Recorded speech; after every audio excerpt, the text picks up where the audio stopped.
басиҷи мардони корманди ниҳодҳои давлатӣ дар вилояти мухтори кӯҳистони Бадахшон. нигаронии сафири Амрико аз боздошти рӯзноманигорон дар Тоҷикистон. Юсуф Раҳмон хостааст, ки Тоҷикистон ва Туркия дар шинохти гурӯҳҳои террористӣ ҳамфикр шаванд. фавти 5 узви 2 хонавода дар ноҳияи шаҳри Тус. амр шудааст то ниҳодҳои давлатӣ дар вилояти мухтори кӯҳистони Бадахшон ҳамаи мардони корманди аз 18 то 55 солаи худро рӯзи 3 май ба варзишгоҳи марказии шаҳри Хоруғ фиристанд. гуфта мешавад, иҷро накардани ин амр дар пай ҷарима хоҳад дошт. дар номаи расмие бо имзои Имонбердизода, комиссари ҳарбии шаҳри Хоруғ, ки нусхааш ба дасти паём расид, гуфта мешавад, бар асоси фармони сарфармондеҳи нерӯҳои мусаллаҳи кишвар Эмомалӣ Раҳмон, санаи 3 майи соли 2023 санҷиши омодабоши қувва ва воситаҳои мудофиаи ҳудудӣ ва захираҳои сафарбарии шаҳри Хоруғ ба нақша гирифта шудааст. дар нома, ки унвони роҳбарони ниҳодҳои вилоят навишта шуда, аз онҳо хоҳиш мешавад, мардони корманди аз 18 то 55 солаи худро дар варзишгоҳи марказии шаҳри Хоруғ соати 7 субҳ санаи 3 майи соли ҷорӣ ҷамъ оваранд. аммо то ҷое ин хоҳиш таҳдидомез низ ҳаст, зеро дар он омадааст, дар сурати бесабабҳои узрнок ҳозир нашудан, мутобиқи кодекси ҳуқуқвайронкунии маъмурии ҷумҳурии Тоҷикистон бо моддаи 683 қисми 2 ба андозаи аз 7 то 10 нишондиҳанда ҷарима таъин мешавад. ҷамъоварии тамоми мардони як минтақа барои санҷиши омодабошӣ бори аввал дар таърихи Тоҷикистон иттифоқ меафтад ва маълум нест чаро маҳз барои ин кор шаҳри Хоруғ интихоб шудааст. ин ҳам дар ҳолест, ки чанд соли охир режими Раҳмон фишор болои фаъолони бадахшониро бо шиддат пурзур карда ва чанд куштори дастаҷамъӣ ҳам дар ин минтақа ба роҳ монд. бо таваҷҷӯҳ ба ин, фаъолонро фармони нав нигарон карда ва онҳо мегӯянд зоҳиран режим кадом нақшае алайҳи мардуми Бадахшон рӯи даст дорад. аммо дар ҳамин ҳол ҳафтаи гузашта мақомоти амниятии кишвар аз убури нерӯҳои террористии мустақар дар Афғонистон ба хоки Тоҷикистон хабар дода буданд, ки дар чунин шароит қазия боз ҳам печидатар мешавад. сафири Амрико аз ҳукумати Тоҷикистон хостааст, то ба озодии баён дар кишвар эҳтиром гузошта аз хабарнигорон пуштибонӣ кунад.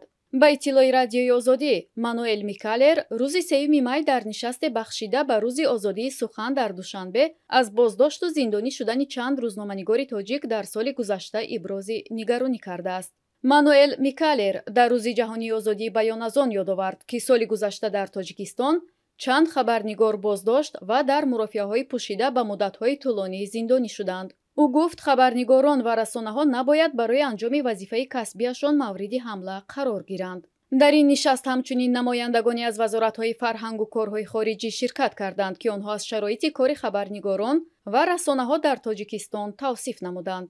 Раҳмоналӣ Шералиев аз вазорати фарҳанг гуфт, дар мамлакат барои рушди расонаҳо тамоми заминаҳои ҳуқуқӣ ва шароити лозим фароҳам шудааст. зимнан Зарина Исмоилзода, як корманди вазорати корҳои хориҷии Тоҷикистон низ гуфт, 75% матбуот дар кишвар мустақил ва ҳамагӣ 25% давлатӣ аст. Исмоилзода ҳамчунин афзуд, дар кишвар 60 хабарнигори расонаҳои хориҷӣ сабти ном шуданд.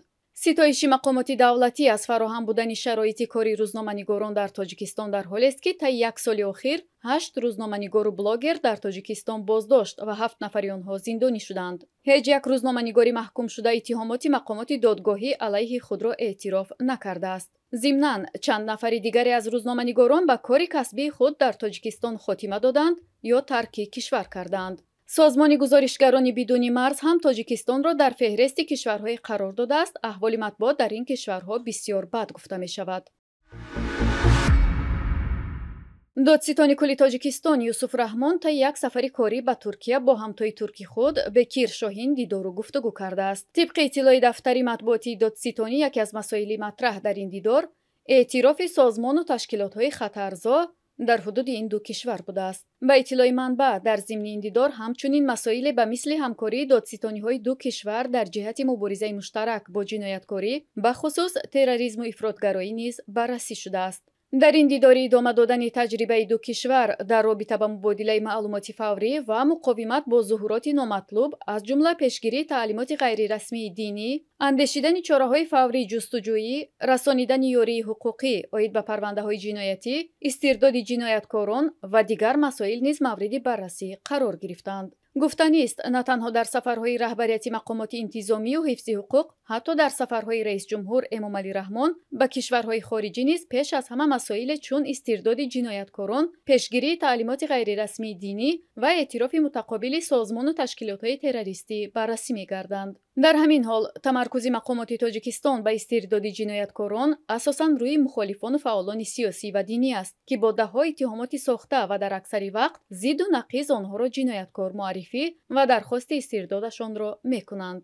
масъалаи дигари мавриди таваҷҷӯҳи мақомоти Тоҷикистон эътирофи ҳизби наҳзати исломии Тоҷикистон ҳамчун ташкилоти террористӣ дар кишварҳои хориҷӣ аст. борҳо Эмомалӣ Раҳмон дар ин бора назди ҳамтоёнаш дар созмонҳое мисли Созмони ҳамкории Шанхай, Созмони Паймони аҳдномаи дастаҷамъӣ, Иттиҳоди давлатҳои мустақил ва ғайра гиlavу эътироз кардааст. аммо наздик ба 8 сол аст ки бинобар ин гуна талошҳои ӯ танҳо Русия ҳизби наҳзати исломиро террористӣ эътироф кардааст. кумитаи ҳолатҳои фавқулодаи Тоҷикистон фавти 4 узви як хонавода дар ҷануби кишварро таъйид кардааст. ба иттилои кумитаи ҳолатҳои фавқулодаи Тоҷикистон 4 нафар аз аъзои ду оила дар ноҳияи шаҳри Тус фавтиданд. таҳқиқи аввалия нишон додааст, ки онҳо бар асари истифода аз ғизои заҳролуд даргузаштанд. кумитаи ҳолатҳои фавқулода гуфтааст, 4 нафар аз аъзои ин хонаводаҳо фавтиданд ва 5 нафари дигари онҳо дар бемористони ноҳияи шаҳри Тус бистарӣ ҳастанд. аъзои ин хонаводаҳо, ки гуфта мешавад сокини ҷамоати Худойназар Холматови ноҳияи шаҳри Тус ҳастанд, бар асоси таҳқиқи аввалия аз истифодаи ғизои консервшуда заҳролуд шуданд. бояд гуфт, ахиран чунин як ҳодисаи ба ин монанд дар деҳаи Некноти шаҳри Панҷакент дар охири моҳи апрели имсол иттифоқ афтода буд, ки бар асари он 3 узви як оила даргузашт.